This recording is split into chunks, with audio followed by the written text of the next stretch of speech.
Company X is forced to choose between two machine A and B. Two machines are designed differently but have identical capacity and do exactly the same job. Machine A cost 150, दो machine है, machine A और machine B. Machine A की cost है 1,50,000 और इसकी life है 5 साल, 5 years, और इसकी स्क्रैप वैल्यू है 30,000. इसकी रनिंग कॉस्ट पर एनम दे रखी है 40,000. मशीन B 1 लाख रुपए की कॉस्ट है, इसकी लाइफ 4 years है, 20,000 इसकी स्क्रैप वैल्यू है और इसकी रनिंग कॉस्ट एवरी ईयर 60,000 है. टैक्स दे रखा है 50%, टैक्स 50% और कॉस्ट ऑफ कैपिटल COC ये दे रखा है 10%.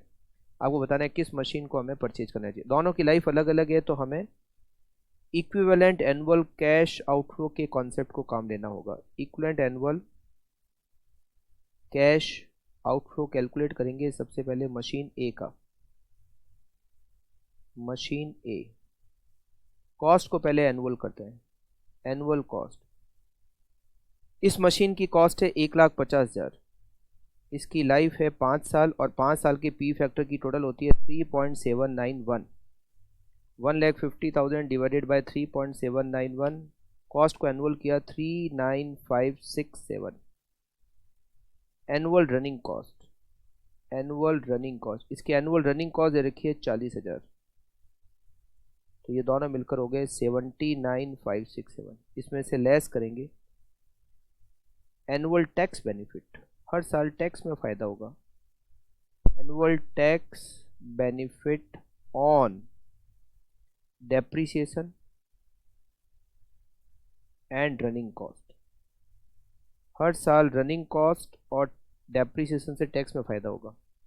टैक्स की रेट है 50%. हर साल का डेप्रिसिएशन कितना, ये मशीन 1,50 की है, लाइफ 5 साल और स्क्रैप वैल्यू 30,000, तो 1,50 minus 30,000 divided by 5, every year 24,000 का डेप्रिसिएशन प्लस 40,000 हर साल की रनिंग कॉस्ट. मतलब हर साल P&L में इस मशीन का खर्चा जाएगा 64,000, उससे हमें 50% टैक्स का बेनिफिट होगा. एवरी ईयर 32,000 रुपये टैक्स का फ़ायदा हो गया.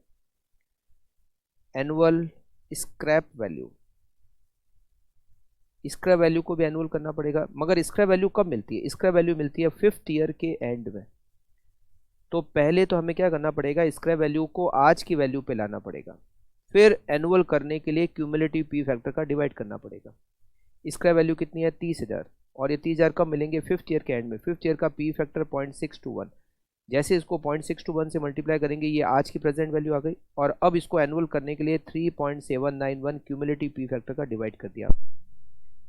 30,000 इंटू 0.621 डिवाइडेड बाई 3.791. बस आपको स्क्रैप वैल्यू में ये ध्यान रखना है कि पहले उसको आज की वैल्यू पे लाके फिर एनुअल करना पड़ेगा.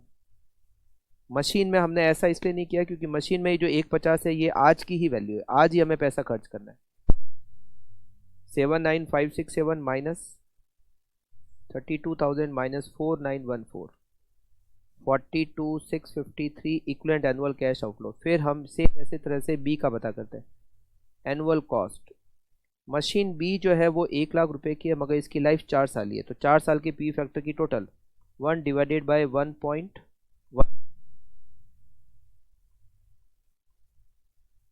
3.17, 1 lakh divided by 3.17 equals to 31546. Annual running cost, इसकी जो रनिंग कॉस्ट है एवरी ईयर वो है 60,000 रुपीज़, 60,000 रुपये, दोनों मिलके 91,546. इसमें से लेस करेंगे annual tax benefit. Annual tax benefit on depreciation and running cost. Running cost 50% tax benefit.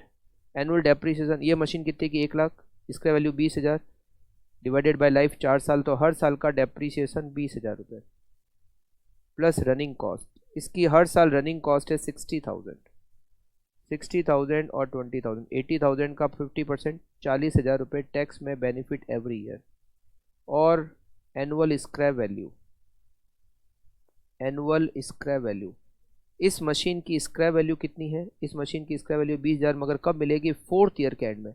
तो 4th ईयर का पी फैक्टर होता है 0.683, पहले प्रेजेंट वैल्यू पे लेकर आए, फिर एनुअल करने के लिए क्यूमुलेटिव पी फैक्टर का डिवाइड किया 3.17, 20,000 into 0.683 divided by 3.17 equals to 4309। तो equivalent annual cash outflow 91,546 minus 40,000 minus 4309 equals to 47237। Annual outflow इसका 47237, इसका 42653, ए का कम है। Machine A should be purchased,